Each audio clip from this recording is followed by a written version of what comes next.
and welcome into this week's WAC Chat with Andy Katz. I'm Kendra Sheehan. We're doing a little bit different this time. It's the Kendra and Katz Chat, where we're going to be talking about the history of WAC basketball. We just released the WAC Flashback series for men's basketball, going through all the history from the start of the conference back in 1962 up until now. And Andy, you were a critical part of the coverage of WAC during your time. You spent some time at the Albuquerque Journal, you were at the Fresno Bee, and of course through ESPN coverage, and now you've covered WAC basketball for quite some time. So we'll start with your early days with the Albuquerque Journal, because the Lobos, they made the NCAA tournament 3 times. Take me through what you remember about those days and some of the highlights covering those teams. Well, I look back very fondly on that entire period. Obviously, it was the beginning of my career. I am from the Boston area. I went to school in the Midwest at Wisconsin, so I didn't have as much of familiarity with the Southwest and the mountain region.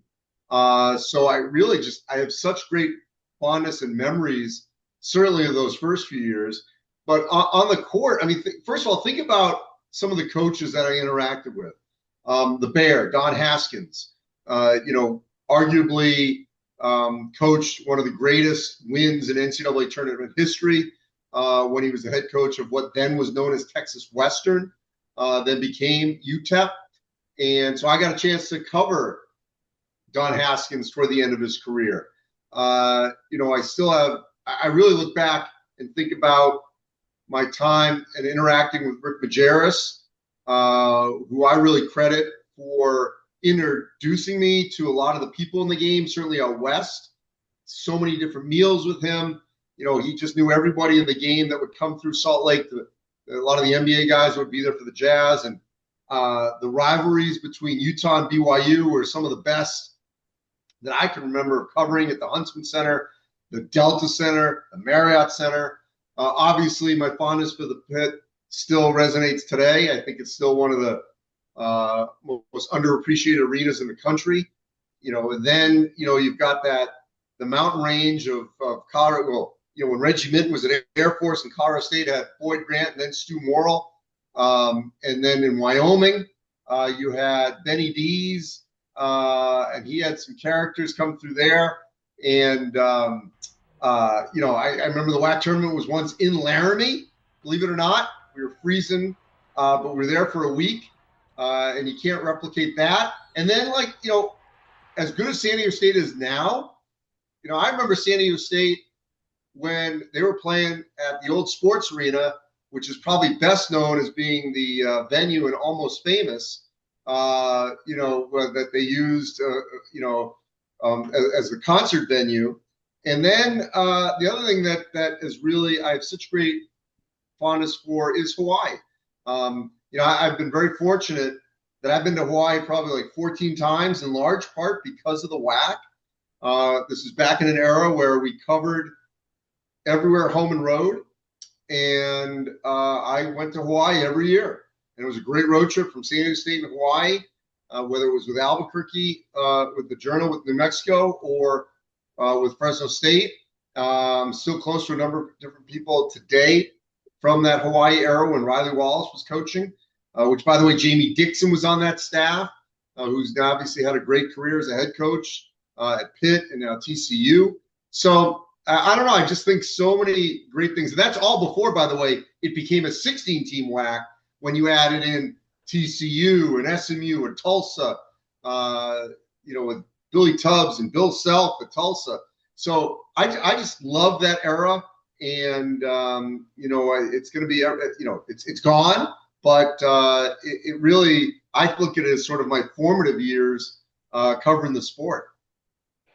Yeah, you were at the Albuquerque Journal from about 1990 to 95. Then from 95 and on, you went to Fresno State, where we were just watching a video about Chris Herron, the documentary that he had, and Jerry Tarkanian. And obviously you were there during that time. Can you share a little bit about who they were as people and what it was like to cover one incredible athlete and then an incredible head coach, and both have gone on to do incredible things? Yeah, I mean, first of all, I would say, Adrian Wojnarowski was the columnist then, and I was the beat writer. And look what Woj ended up having, a Hall of Fame career afterwards. So it's kind of crazy that we were both there at that time. I'll be honest, though, when I look back and I'm romanticizing the early WAC years, that time was probably my most stressful time in my career, without question, because there was constant turmoil and chaos. And I was very stressed. I'm not going to lie. I was very stressed covering that team. There was just a lot of controversy. We had Mike Wallace in 60 Minutes come through. It was the sort of the latter stages of Tark's career, but you still had a lot of the Vegas element that was there in Fresno. We had Chris Herron, we had Reefer Alston. We had so many characters that that came through Fresno, and during that time, Fresno became sort of a national story. They've not been able to recapture that since Tark left. So it was by far the most unique period, in my career. I mean, and just by the way, I shouldn't gloss over so many great games that I can remember. When I was covering New Mexico and Fresno, and triple overtime games, and just great finishes, and potential future NBA players that came through. I mean, think about the Utah team that went to play for the national championship with Keith Van Horn and Andre Miller. So I mean, there were so many NBA type level players that came through, all these different schools that I had a chance to cover, that I look back really fondly. But there's no question, my Fresno years are a bit of a blur, and were incredibly stressful.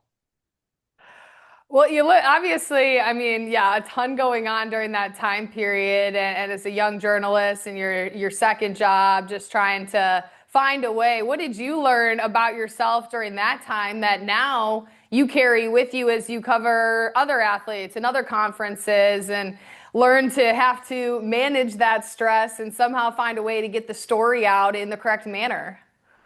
Well, I'll tell you, you got to have thick skin. And I've learned to take the daggers, if you will, because when you're the beat writer, you are the face of the coverage in these local towns. And a lot of the schools, obviously, in the old WAC, the new WAC, they are the big deal in these respective cities.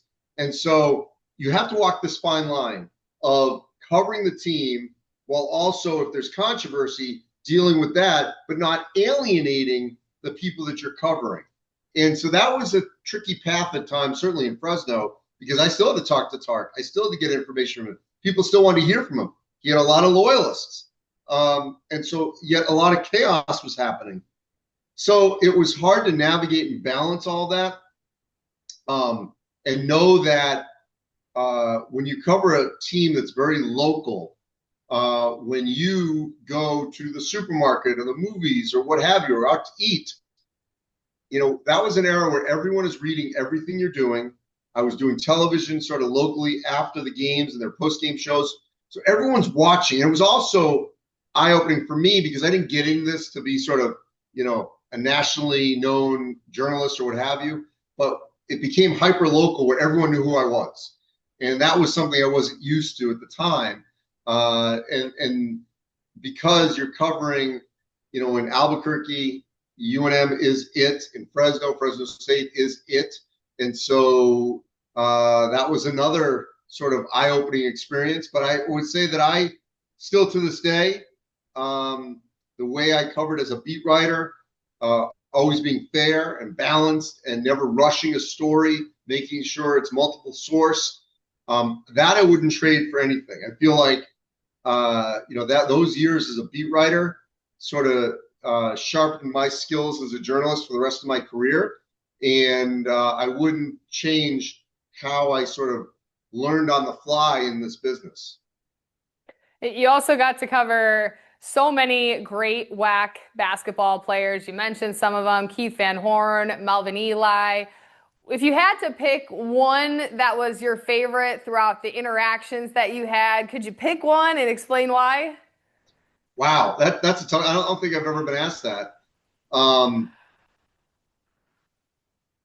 Right when I first got there, my first year, believe it or not, I covered Luke Longley, who then went on to play for the Chicago Bulls and win championships with Jordan. So, yeah, I mean, here's what's interesting, Kendra, and this is what's kind of wild when I think about it is, and so I don't have an answer for you because it's hard for me to think of one individual. But I will say that, and there were a lot of characters, no question about it.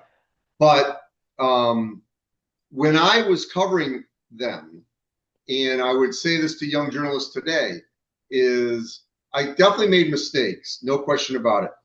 Part of the problem was I was literally like maybe a year older than them when I started. And then I was maybe 2 years or maybe, like I was still for like the first few years within their age range. And that was hard too, to try to distance myself from being, their friend, because I couldn't be their friend. But I wanted to be friendly to get stories and all that. So I will say, it's once been nice. I mean, I don't see him much, but I would say that I did cover Chris at a very difficult time in his life. And what has been nice in the few times I've seen him as, an adult, and I mean, he's only now a few years, he's only a few years younger than me, but I didn't sort of realize that at the time. But it's just been sort of nice to be sort of, adult friendly or adult friends, in that sense, when you're not covering someone and you dealt with them at that point. I've had some nice conversations with Courtney Alexander, who I covered at Fresno. Again, at the time, it's only a few years younger than me. And so that is difficult. There's no question about it. When you get your start and you are within the age range of everyone you're covering. I will also say on the flip side, it was hard sometimes to earn the respect of the coaches who were much older than me. And now today that's not the case. But that was definitely the case then. And so that was hard to earn their respect when I was, so young doing this job. You mentioned obviously some great coaches, Tarkanian, Bill Self. If you had to pick one or you had to pick a specific interaction, what made you most excited to come to work and get a chance to cover a specific coach because of the way that they treated their players, they treated you, that stood out from some of the other legendary coaches? Yeah, well, I will say, first of all, I have a great relationship with Bill Self today because of the WAC, because I covered him early in his career. So I don't cover Kansas on a daily basis, but we've held a good relationship, for years. But I will say, and I go back to Rick Majerus, that I had so many late night conversations with him on the phone. In large part, he was single. He loved to talk basketball, but I just feel like I absorbed so much from him.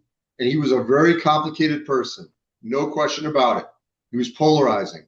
But our relationship where, I felt like I learned a lot about the game, more than, I needed to learn more. I learned from him. I got introduced to a lot of different people from him. And to this day, I think about a lot of those conversations.